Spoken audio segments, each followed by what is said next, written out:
আপনার কি জানা আছে পৃথিবীতে এমন একটি শহর আছে যা বছরে প্রায় 360 দিন থাকে একদম জনশূন্য। মরুভূমির ধুধু বালু আর সারি সারি তাঁবু ছাড়া সেখানে আর কিছুই নেই। কিন্তু হজের সময় মাত্র 5 দিনের জন্য এটি হয়ে ওঠে পৃথিবীর অন্যতম ঘনবসতিপূর্ণ এবং ব্যস্ততম মেগা সিটি। আজ আমরা কথা বলবো মিনা শহর নিয়ে, যেখানে 25 থেকে 30 লক্ষ মানুষের ভিড় সামলাতে কাজ করে এক অদৃশ্য অত্যাধুনিক ইঞ্জিনিয়ারিং মিরাকল। কিভাবে কাজ করে মিনার এই ইঞ্জিনিয়ারিং সিস্টেম, চলুন বিশ্লেষণ করা যাক।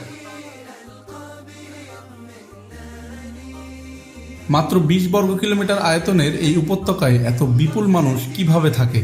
সাধারণত একজন মানুষের জন্য প্রয়োজন 4 বর্গমিটার জায়গা, কিন্তু মিনাতে একজন মানুষের জন্য 1.5 বর্গমিটার জায়গায় বরাদ্দ থাকে। এমন পরিস্থিতিতে যে কোনো শহরের ম্যানেজমেন্ট সিস্টেম ভেঙে যাবার কথা, কিন্তু মিনা কাজ করে এক অদৃশ্য যন্ত্রের মতো। এর আসল রহস্য লুকিয়ে আছে মাটির নিচে অদৃশ্য কাঠামোতে। 1997 সালের এক মর্মান্তিক অগ্নিকাণ্ডের পর সৌদি সরকার মিনার পুরো কাঠামো বদলে ফেলে, কারণ সেই সময় এখানকার সুতি কাপড়ের তৈরি তাঁবুগুলোতে ভয়াবহ আগুন লাগে এবং দমকা হাওয়ায় তা ছড়িয়ে পড়ে চারিদিকে। এই বিপর্যয়ের পর সৌদি সরকার মিনার পুরো সিস্টেমটাই পরিবর্তন করে ফেলে। এখন সেখানে ব্যবহার করা হয় ফাইবার গ্লাস এবং টেফনল কোটিং এর তৈরি 1 লক্ষেরও বেশি অগ্নি নিরোধক তাঁবু। এমনকি প্রতিটি তাঁবুতে রয়েছে হিট সেন্সিটিভ স্প্রিংকলার সিস্টেম। এই যন্ত্রটি আগুনের আঁচ পেলেই স্বয়ংক্রিয়ভাবে পানি ছিটিয়ে আগুন নিয়ন্ত্রণে আনে।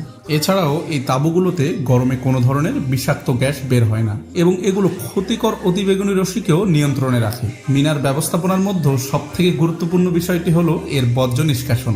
30 লক্ষ মানুষের তৈরি প্রতিদিন প্রায় 600 টন বর্জ্য সরানো কি সহজ কাজ, যা সরাতে প্রতিদিন 600টি ট্রাকের দরকার হয়। এই বিপুল পরিমাণ বর্জ্য মিনার গলিতে ছড়ালে মহামারী ছড়াতে সময়ও লাগবে না। আর এত ভিড়ের মধ্যে ট্রাক নামালে তৈরি হবে তীব্র যানজট। কিন্তু কোনো ট্রাক ছাড়াই এটি সম্ভব হয়েছে ফিনল্যান্ডের ম্যারিমেটিকের তৈরি একটি অটোমেটেড ভ্যাকুয়াম ওয়েস্ট কালেকশন সিস্টেমের মাধ্যমে। মাটির নিচে 25 মাইল দীর্ঘ পাইপলাইনের এক জটিল সিস্টেম তৈরি করা হয়েছে, যার সাথে যুক্ত রয়েছে 400টিরও বেশি আবর্জনা ফেলার পয়েন্ট। সেন্সর যখনই দেখে কোনো পয়েন্ট 70% পূর্ণ হয়েছে, তখন ভ্যাকুয়াম পাম্পের মাধ্যমে ঘন্টায় 60 থেকে 96 কিলোমিটার বেগে সে বর্জ্য পৌঁছে যায় প্রসেসিং সেন্টারে।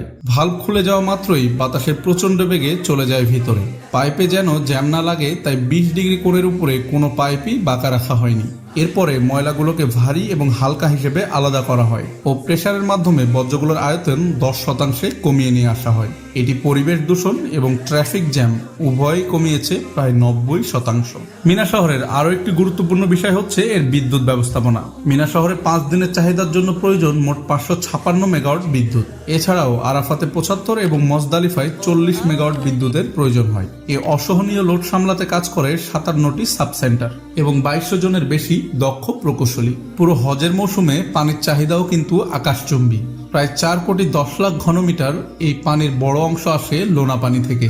পানির চাহিদা মেটাতে সমুদ্রের লোনা পানিকে শোধন করা হয় সোয়াইবার ডিজালিনেশন প্ল্যান্টের মাধ্যমে, যা পাইপলাইনের সাহায্যে পৌঁছে যায় মিনায়।